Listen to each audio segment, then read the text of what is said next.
하나님이 우리에게 주시는 말씀은 고린도 후서 4장 16절, 17절, 18절 말씀을 보시겠습니다. 고린도 후서 4장 16절부터 18절까지 말씀, 하나님 말씀을 제가 봉독해 드리겠습니다. 그러므로 우리가 낙심하지 아니하노니 우리의 겉사람은 낡아지나 우리의 속사람은 날로 새로워지도다. 우리가 잠시 받는 환난에 경한 것이 지극히 크고 영원한 영광에 중한 것을 우리에게 이루게 함이니 우리가 주목하는 것은 보이는 것이 아니요 보이지 않는 것이니 보이는 것은 잠깐이요 보이지 않는 것은 영원함이라. 아멘. 오늘 본문 16절 후반부에 이렇게 말합니다. 우리의 속사람은 날로 새로워지도다. 우리의 속사람은 날로 새로워지도다. 여러분, 여기서 속사람이라는 것은 쉽게 말하면 우리의 마음을 말합니다. 마음은 어떻습니까? 보이지가 않습니다. 하지만 마음은 보이지 않지만 분명히 존재하고 있다라는 것을 아는 것이 우리의 마음입니다. 학자들이 흔히 이 마음에 대한 정의를 네 가지로 나누고 있습니다. 하나는 감정이나 생각이나 기억이 떠오르게 하는 것이 바로 우리의 마음이다. 또 하나는 우리의 마음은 뜻을 이룰 수 있도록 마음가짐을 바로하는 것이 우리의 마음이다. 셋째는 사람의 내면으로부터 일어나는 감정이나 그러한 심리가 마음이며, 넷째로 마음이라는 것은 겉으로는 드러나지 않는 본래의 속 생각이 마음이다라고 마음에 대한 정의를 합니다. 그러면 마음 정의의 특징이 뭡니까? 앞서 말씀드린 것처럼 보이지는 않습니다. 하지만 분명히 우리 안에 마음이라는 것이 존재하고 있다는 것을 아는 것이 바로 우리의 마음입니다. 그렇습니다. 오늘 사도 바울은 말합니다. 보이지는 않지만 분명히 존재하는 이 마음을 다른 말로 속사람이라고 말합니다. 속사람이라는 것은 속에 존재하는 사람이라는 말입니다. 이 속사람을 바울은 대단히 강조했는데 오늘 본문의 말씀의 시작인 16절에서 이 속사람을 바울은 이렇게 정의하고 있습니다. 한번 읽어볼까요? 고린도 후서 4장 16절 말씀입니다. 시작. 그러므로 우리가 낙심하지 아니하노니 우리의 겉사람은 낡아지나 우리의 속사람은 날로 새로워지도다. 아멘. 겉사람이 무엇이고 속사람이 무엇인지를 오늘 보여주고 있습니다. 겉사람이라는 것은 우리가 흔히 보이는 우리의 외형적인 모습, 얼굴이 어떻게 생겼고 육체가 어떻게 생겼고 발가락이 몇 개고 얼굴이 예쁘니 못생겼느니 이렇게 밝게 보이는 것이 겉사람. 속사람은 보이지 않지만 앞서 말씀드린 것처럼 그 사람에 있는 내면의 마음이 바로 속사람입니다. 그 속사람이 어떻게 된다는 겁니까? 우리의 속사람은 날로 새로워지다 이렇게 말하고 있습니다. 여러분, 새로워진다 이 말은 헬라어 원어에 보시게 되면 아나카이노라고 말합니다. 아나카이노. 아나라는 단어와 카이노라는 단어가 합성이 되어서 아나카이노 이렇게 부르는 것이 새롭게 되다라는 뜻입니다. 근데 아나라는 뜻은 다시라는 뜻입니다. 카이노라는 것은 새롭게 된다는 겁니다. 그러니까 새롭게 된다는 것은 다시 새롭게 된다. 때마다 새롭게 된다. 날마다 새롭게 된다. 변화를 받아 점점 그 사람이 새롭게 변화되어지는 것. 이것이 바로 새롭게 된다라는 뜻입니다. 그러니까 우리의 겉사람은 후패해집니다. 우리의 겉사람은 다 늙어서 쪼글쪼글해지고 보잘것이 없어지지만 우리의 속사람은 날로 날로 새로워지고 또 새로워진다는 것이 오늘 사도 바울이 말하는 겁니다. 이 마음이 새로워지자. 여러분, 우리의 겉사람을 보십시오. 부득불 늙어갈 수밖에 없습니다. 아무리 가꾸고 애를 써도 별 도리가 없습니다. 보통 과학자들이 말씀을 할 때 남자는 26세가 되면 그리고 여자는 24세가 되면 흔히 이제 늙어간다고 합니다. 그러니까 여기에 있는 여러분들 중에 늙지 않은 사람은 없습니다. 거의 다 늙어갑니다. 이 앞에 있는 초등학교나 중학생 애들 또 대학교 1, 2학년만 지금 아직까지 자라는 것이지 다 늙어가는 그런 과정 속에 있는 겁니다. 늙지 않으려고 수술도 해봅니다. 마사지도 받아봅니다. 그런데 그렇게 해서 될 일이 아닙니다. 흰 머리카락을 뽑지만 달라지는 것이 무엇입니까? 겉사람은 낡아지게 됩니다. 눈도 침침해집니다. 귀도 들리지 않습니다. 다리에 힘이 없어지고 한번 넘어지게 되면 골절상을 입는 것이 우리의 겉사람입니다. 낡아지기만 합니까? 아닙니다. 결국에는 죽는 것이 우리의 인생입니다. 진시황도 죽기 싫어서 세상 사람들에게 또 신하들에게 불로초를 구해와라 이렇게 얘기했지만 불로초를 먹었음에도 불구하고 다 사람은 늙어가고 죽어가는 겁니다. 이제 우리는 질적으로 잘 살아야 되겠습니다. 사랑하는 마음으로 잘 살아야 되겠습니다. 우리가 어떻게 하면 천국에서 주님을 기쁨으로 만나볼 수가 있겠습니까? 우리의 속사람이 날로 새로워져야 합니다. 질적으로 새로워진 인생을 살아야 할 것입니다. 그래야 천국에 가서도 우리는 주님을 기쁨으로 만나볼 수 있습니다. 사랑하는 여러분, 우리의 겉사람은 날로 늙어지고 쪼글쪼글해지고 보잘것없이 됐지만 오늘 아나카이노아라는 말씀처럼 이러한 우리의 속사람은 날로 새로워져서 천국에 가는 그날까지 깨끗한 마음을 소유할 수 있는 저와 여러분들의 삶이 될 수 있기를 바랍니다. 오늘 17절의 말씀에 보시면 환난이라는 말과 영광이라는 말과 환난이라는 말을 서로 섞어가면서 아주 좋게 사도 바울이 비유해주고 있습니다. 사도 바울이 강조하고 있습니다. 우리 17절도 한번 읽어볼까요? 17절 시작. 우리가 잠시 받는 환난에 경한 것이 지극히 크고 영원한 영광에 중한 것을 우리에게 이루게 함이니. 아멘. 역동적인 의미가 내포되어져 있는 말씀입니다. 여기에 보십시오. 영광은 중한 것이요 환난은 경한 것이라고 말하고 있습니다. 영광은 무거운 것이요 환난은 가벼운 것이라고 말합니다. 달리 말하면 영광은 중요한 것이지만 환난은 그렇게 중요하지 않다는 겁니다. 영광은 영원한 것이 되지만 환난은 잠시 지나가는 것에 불과하다는 겁니다. 그렇습니다. 이 세상은 좋아도 잠깐이요 슬퍼도 잠깐입니다. 빠르게 지나갑니다. 그러한 가운데에서도 우리의 속사람은 날로 새로워집니다.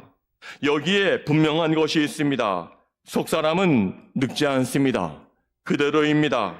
우리가 살아가면서 여기저기 매이고 뜯기고 찢기고 하지만 깨끗한 영혼만은 항상 청춘이고 새로워지고 깨끗합니다. 구원받은 심령은 늘 어린아이요 청년의 마음과 같은 겁니다. 오늘 17절 말씀이 주시는 말씀 바로 이것입니다. 예수를 바로 믿고 속사람이 중생하면 그 사람의 삶은 날로 새로워진다는 겁니다. 우리의 육은 썩어질지언정 영은 날마다 새롭습니다. 잠깐의 일에는 이제 관심이 없어집니다. 환난이 제 아무리 커도 잠깐입니다. 경한 것으로 생각합니다. 가벼운 겁니다. 오로지 우리의 관심은 영원한 영광, 중한 영광, 영혼의 문제에 있는 겁니다. 사랑하는 여러분, 영에 속한 사람들, 속사람이 날로 새로워지는 사람들은 또한 무엇을 보느냐가 중요한데 모름지기 우리는 영적인 시각을 가져야 되겠습니다. 믿음으로 모든 것을 보아야 되겠습니다. 신령한 것을 보는 눈이 있어야 되겠습니다. 예를 들면 모세는 신령한 눈이 있었습니다. 히브리서 11장 24절과 26절에 보시면 모세가 애굽에서 왕자의 이름으로 편안하게 사는 생활보다 백성들과 함께 광야에서 고생하며 그리스도를 위하여 사는 삶이 더 복되고 더 좋다고 말씀하신 그러한 고백이 있습니다. 우리 히브리서 11장 24절부터 26절 모세의 모양인데 한번 읽어볼까요? 시작. 믿음으로 모세는 장성하여 바로의 공주의 아들이라 칭함받기를 거절하고 도리어 하나님의 백성과 함께 고난받기를 잠시 죄악의 낙을 누리는 것보다 더 좋아하고 그리스도를 위하여 받는 수모를 애굽의 모든 보화보다 더 큰 재물로 여겼으니 이는 상 주심을 바라봄이라. 아멘. 보십시오. 여기서 모세는 고난의 길을 나설 수 있었습니다. 속사람이 새롭게 됨으로 영의 사람으로 살아가는 사랑하는 성도 여러분, 오늘 여러분들도 모세처럼 신령한 것들을 보는 눈을 가질 수 있기를 바랍니다. 이 세상에 만족하지 마시고 우리가 바로 가는 그날, 그 주님의 재림의 날이든지 우리가 천국에 가는 그 들어가는 문을 우리가 바라보면서 그날을 바라보며 나아가야 할 것입니다. 종교개혁자 마틴 루터는 우리 인생에게는 두 날이 있다고 했습니다. 하나는 오늘입니다. 또 하나는 그날입니다. 오늘이 뭡니까? 투데이입니다. 그날이 뭡니까? 더데이입니다. 보십시오. 오늘이 어떤 날입니까? 오늘은 그날을 준비할 수 있는 유일한 날입니다. 오늘 하루를 잘 준비해야 우리는 천국에 가는 그 문을 바라보며 그날을 준비할 수 있습니다. 그날이 무엇입니까? 오늘 그날이 무엇인가 하니 오늘의 의미를 부여하고 있는 그날이 바로 오늘입니다. 우리 모든 믿음의 사람들은 그날을 바라보며 나아가는 것입니다. 오늘 말합니다. 환난은 경한 것이다. 환난은 가벼운 것이다. 그냥 지나가는 것이다. 하지만 영광스러운 그 주님의 날, 우리가 천국에 들어가는 그날은 무거운 것이다. 중요한 것이다. 아주 좋은 것이다고 성경은 말씀해주고 있습니다. 모세도 이 세상에 존재하고 있지만 이 세상을 만족하지 아니하고 더 중한 하나님 나라를 바라본 것처럼 우리의 마음도 속사람이 매일매일 새로워져서 그날을 바라보며 살아가는 우리가 되어야 할 것입니다. 오늘 고린도후서 1장 14절 말씀에서 바울은 다시 한번 이렇게 말씀해주고 있습니다. 우리가 주님을 만나볼 그날이 어떠한 날인가? 한번 읽어볼까요? 시작. 너희가 우리를 부분적으로 알았으나 우리 주 예수의 날에는 너희가 우리의 자랑이 되고 우리가 너희의 자랑이 되는 그것이라. 아멘. 바울은 이 마음으로 그 많은 환난과 핍박과 오해에도 불구하고 굳건하게 살아갈 수가 있었던 겁니다. 바울은 이러한 마음으로 바울이 살았던 오늘을 매일매일 승리할 수 있었던 겁니다. 여러분, 영원을 모르는 자는 현재도 모릅니다. 속을 잃어버린 자는 겉없이 모두 썩어버리고 맙니다. 생명을 모르는 자는 물질로 말미암은 축복도 모르게 됩니다.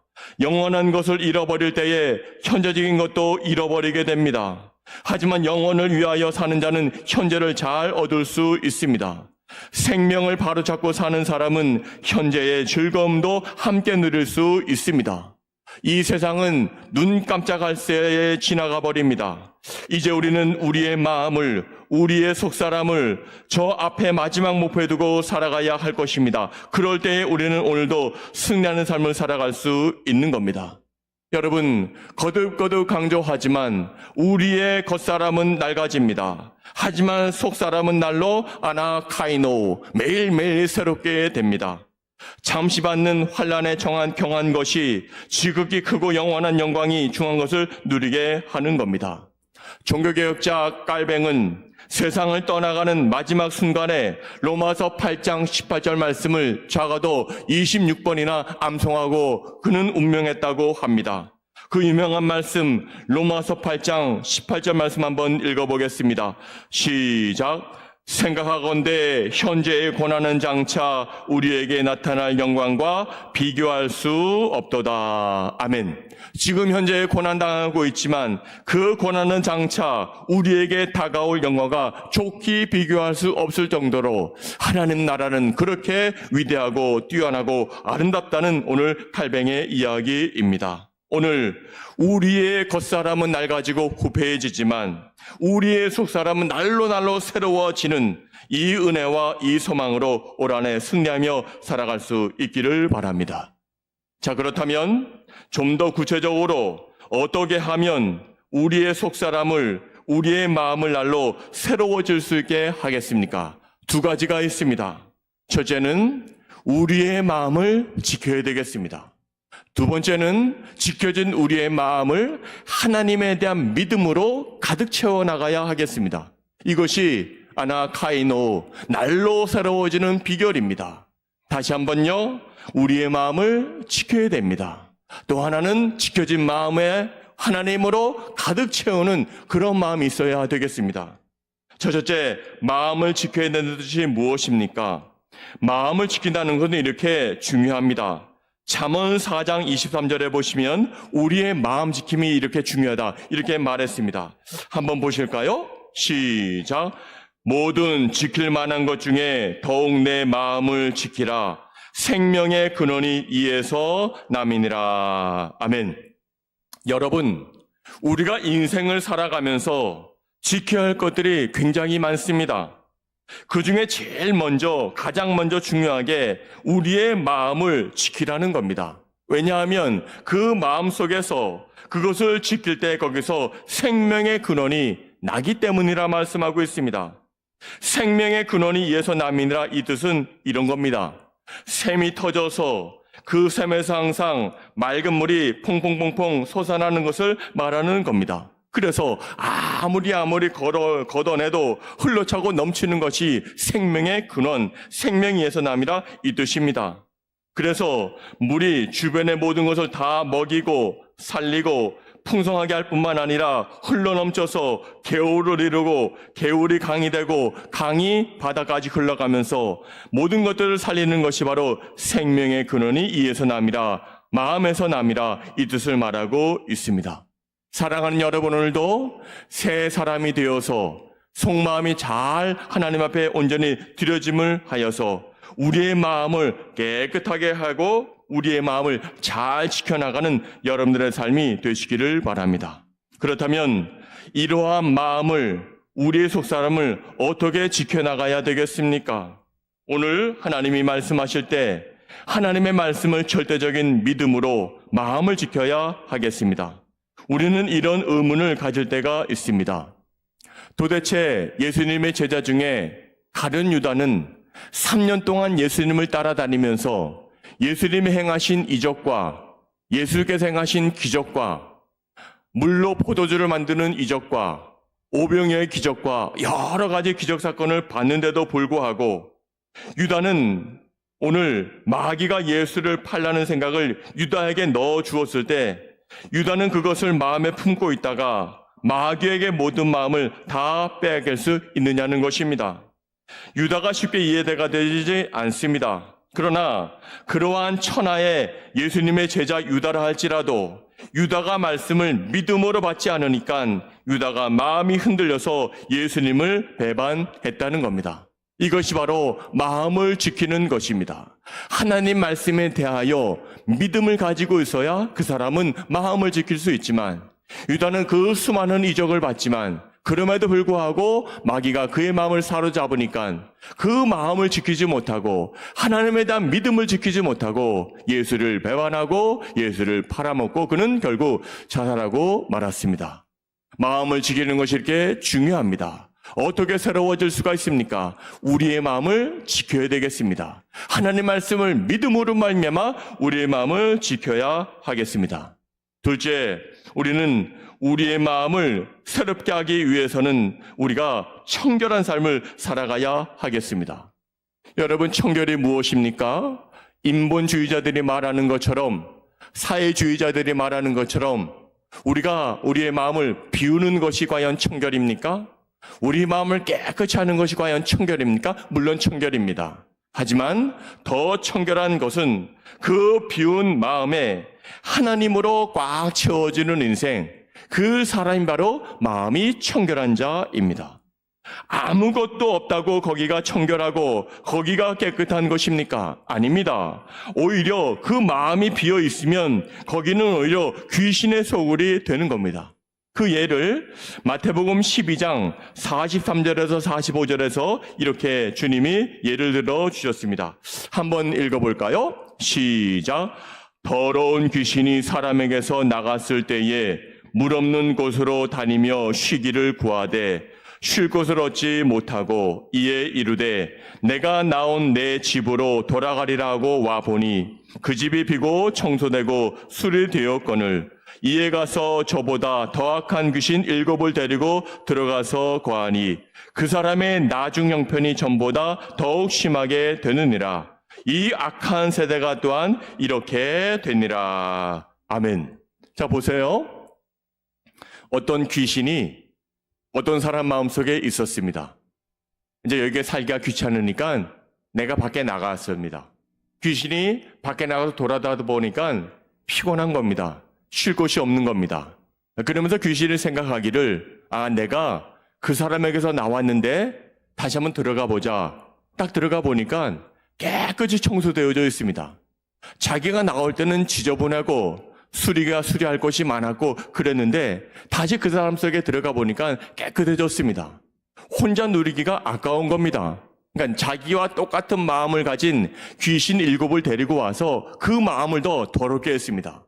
그 사람의 마음이 얼마나 힘들고 그 사람이 얼마나 참 위험하겠습니까? 위험해졌겠습니까? 귀신이 8개나 들어와서 귀신이 그 마음을 괴롭히니 얼마나 괴롭겠습니까? 여러분, 마음 청결이 무엇입니까? 단순히 비어 있으면 다른 귀신들이 들어와서 더 어지럽히고 더 어렵게 하는 것입니다. 청결이 무엇입니까? 우리 마음을 깨끗이 비우는 것만 청결이 아닙니다. 비워진 마음에 하나님을 우리가 다시 한번 모셔드리는 것, 성령을 모심으로 살아가는 것, 이것이 바로 참 청결입니다. 사랑하는 여러분, 올 한 해 여러분들의 마음을 거룩하신 하나님으로 가득 채우실 수 있기를 바랍니다. 하나님으로 여러분들의 빈 마음으로 채우는 것, 이것이 바로 마음 청결한 사람이며 이렇게 해야 우리는 속사람이 오늘 날로 새로워질 수 있는 겁니다. 결론적으로 마음은 보이지 않습니다. 하지만 분명히 있다는 것을 우리는 존재를 알고 있습니다. 그래서 중요합니다. 저 중요한 것은 우리의 겉사람은 날로 다 후패해지고 썩어지지만 우리의 속사람은 예수 믿는 사람들은 날로 마음이 새로워지는 역사가 계속해서 일어나는 겁니다. 어떻게 그러면 우리는 날마다 마음을 새로워질 할 수 있겠습니까? 2가지를 말씀드렸습니다. 하나는 우리의 마음을 하나님께서 원하시는 대로 하나님의 말씀을 믿음으로 하나님 말씀을 깊이 묵상으로 우리가 지킬 수가 있고 또 그 지켜진 그 삶에다가 우리가 청결한 삶, 하나님으로 꽉 채우는 것이 바로 청결한 삶입니다. 2026년 1월 한 달, 지금 저와 여러분은 주님과 함께 힘차게 1월을 출발했습니다. 말씀을 행하는 선교적 교회를 표방하며 힘차게 오늘도 출발하고 있습니다. 올 한해 남아있는 11개월의 삶을 여러분들의 속사람이 매일매일 새로워지는 복된 날이 되시기를 우리 주님 이름으로 간절히 축복합니다. 기도하시겠습니다. 하나님 아버지, 오늘 사도 바울이 이 시간에 우리에게 다시 한번 주님의 음성으로 들려주십니다. 너희 겉사람은 썩어지지만 너희 속사람은 날로 새로워질 것이다 말씀해주고 있습니다. 우리 마음속에 하나님에 대한 믿음으로 하나님에 대한 정성스러운 마음으로 꽉 채움으로 말미암아 새롭게 변화받을 수 있는 우리의 속마음들이 되게 하여 주시옵소서. 우리가 마음을 어떻게 지킬 수가 있겠습니까? 하나님의 말씀을 믿음으로 하나님의 말씀을 깊이 묵상함으로 지킬 수가 있고 그 묵상한 그 말씀을 가지고 하나님을 우리 마음속에 가득 채울 때 우리는 살아갈 수 있는 것입니다. 올 한 해도 속사람을 새롭게 하셔서 저 천국을 바라보며 나갈 수 있는 믿음의 권속들 되게 하여 주시옵소서. 예수님의 이름으로 감사하며 기도하옵나이다. 아멘.